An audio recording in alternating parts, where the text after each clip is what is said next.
Hi and welcome. A story from Lady Bird Tales. Ramble's The queen offered the little man all the riches of her kingdom, if only he would release her from her promise.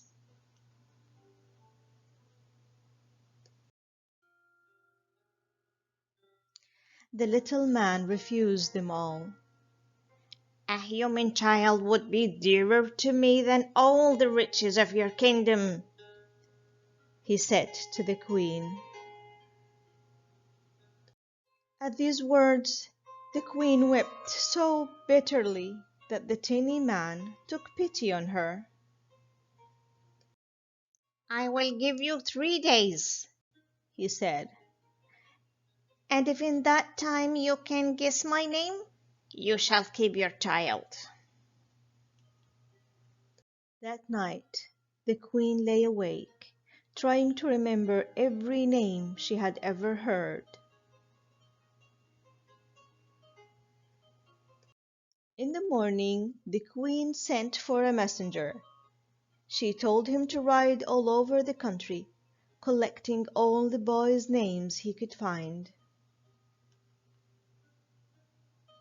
When the little man came the next day, the queen repeated her long list of names, but after each name the little man said, "No, that isn't my name." The next morning the queen sent her messenger to another country. He came back with a long list of the strangest names she had ever heard. The queen repeated all these strange names to the little man on his second visit. After each name he shook his head and said, "No, that isn't my name." The poor queen was in despair. On the third day it was very late when the messenger returned. "I haven't been able to find any new names," he said, "but as I came to a high mountain at the end of the forest, I saw a little house. In front of the house there was a fire burning.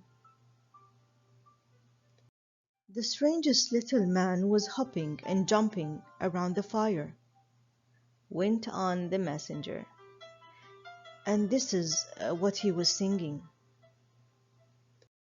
Although today brew and bake, tomorrow the queen's own child will take. Disgusting game she'll never win, for my name is Ramblezitiltskeen." On hearing this, the queen clapped her hands with joy. The little man arrived. The queen pretended that she still didn't know his name.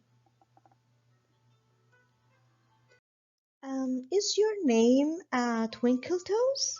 she asked. "No, that isn't my name," he replied. Is it Shaggy Banda?" she asked. "No, that isn't my name," he replied. Does it happen to be Ramblezitiltskeen?" The little man was furious.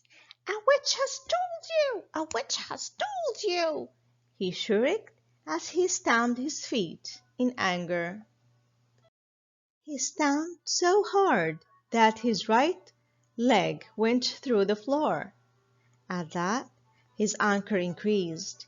He seized his leg with both hands and pulled with all his might until he was free. Then Rumpelstiltskin stomped furiously out of the room and was never heard of again.